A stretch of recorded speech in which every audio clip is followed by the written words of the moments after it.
The Zuid in Antwerp is a currently fashionable area of Antwerp. Revived in the mid-1980s, it has an attractive street plan and a few Art Nouveau buildings, such as the former Volkshuis on the Volkstraat, but which now houses the Rudolf Steiner School, 3 museums, numerous commercial art galleries, fashionable cafes and restaurants, 2 arts centers and a sprinkling of upmarket shops add to the attractions of the area. History. Antwerp and Zuid came into being as a distinct neighborhood with the demolition of the citadel Zuid Castile, which was originally built by the Spanish occupier. Demolition works were started in 1874.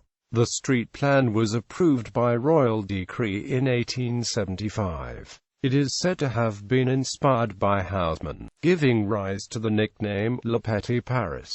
Work was started on the excavation of the Zuid dock, and in the same year, the area was developed over the next 25 years, with most of the major public buildings being completed in the final decade of the century. Landmarks in the history of the area include 2 world fairs, held respectively in 1885 and 1894, the completion of the Royal Museum of Fine Arts in 1890, the completion of the Dutch synagogue in the Volkshuis in 1893, the opening of the Perrine biscuit factory in the Brusselsstraat in 1894, the completion of the St. Michiel's Church in 1897, the completion of the buildings of the State Commercial College likewise in 1897 and now occupied by the Higher Institute for Translators and Interpreters, the opening of the South Station in 1898, the Petit Paris Cachet, the agreeable street plan, its monuments and cultural attractions made Het Zuid, or Le Midi, a fashionable place to live until the Second World War. During the war the area sustained considerable V-bomb damage, with the first bomb to hit Antwerp landing on the corner of the Schildstraat and the Leopold de Wael Platz. After the war the area went into a long period of decline. Probable reasons include the flight to the suburbs, the decline of the southern docks, and the closure of the South Station, with the latter being demolished in 1965. The low rents made the area attractive to both immigrants and those seeking a bohemian lifestyle. The rock-bottom prices, for example, made it possible for Annie de Decker to open the Wide Space Gallery on the ground floor of Het Volkshuis, an architecturally eclectic house on the corner of Schilderstraat and Plaats-Nijdestraat, and now a listed monument. The southern docks were filled in 1968 and 1969, and became parking space. A new building for the Court of Appeals was built on the former access to these docks. This and the demolition of the Hippodrome in 1972 sealed the fate of Het Zuid as a forgotten area of town with only a certain faded charm to offer. Eventually the fundamentally good quality of the housing stock combined with the area's inherent attractions, changing attitudes toward urban living, and the impetus provided by International Rubens Year in 1977, which brought hundreds of visitors to South Antwerp, led to a revival in fortunes. Museums. Royal Museum of Fine Arts.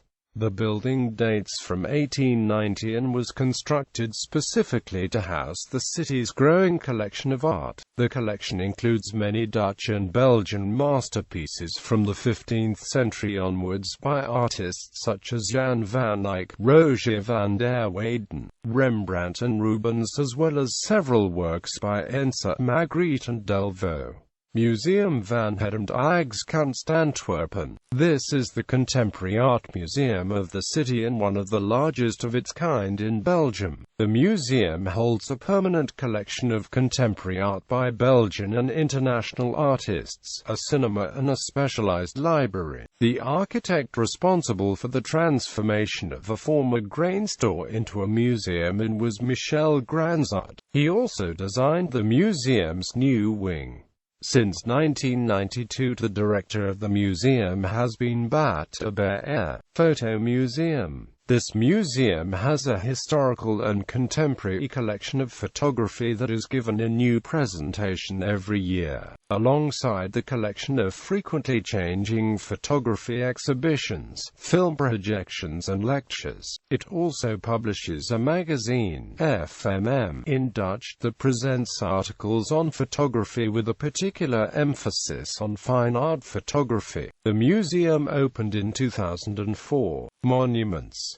Several of the area's squares are graced with public monuments. These include a statue on the Monniksplein, a fountain on the Lambermontplatz, and a statue on the Baron Dannesley. Of more general interest, however, is the Autopoort, based on a design by Rubens, and which stands on the St. Gillisplatz. On the 6th of July 2012, a new statue of William of Orange and Marnix of St. Aldegondis was inaugurated in the gardens of the Royal Museum of Fine Arts. The statue is surrounded by a number of stelae commemorating key conflicts leading to the 30 Years' War. The monument stands on a close to what was once the stronghold defended by both men against the Spanish aggressors.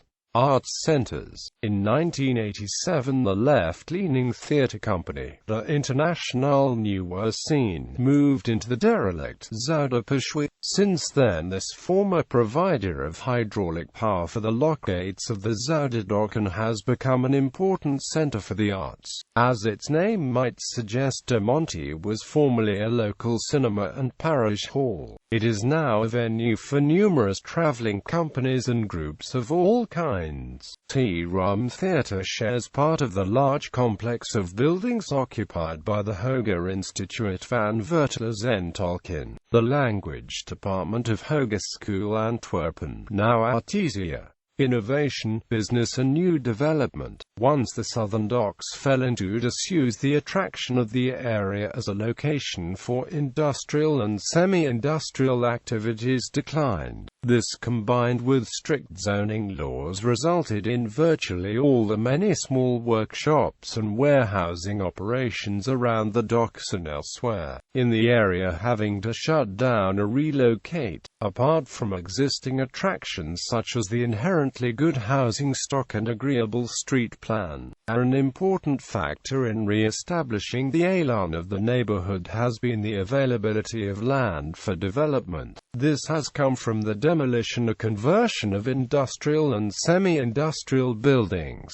the abandonment and/or redevelopment of buildings such as the former Hippodrome, and the demolition of the South Station. But although much has been promised, no final decision on the derelict marshalling yards on the southern edge of the neighborhood has yet been taken. At present, the area is served by a single supermarket on the ground floor of the redeveloped Hippodrome site. The most spectacular new development so far, though, is the large Lourcourts complex on the former South Station site. This award-winning project, designed by the Richard Rogers Partnership in association with VK Studio and Overarip and AMP Partners, opened in 2007. The presence of this new complex has encouraged lawyers and various support services to seek premises nearby. Finally, a number of IT startups have been attracted by the area's fashionable image in recent years. Whether the trading atmosphere will prove to be congenial in the longer term remains to be seen.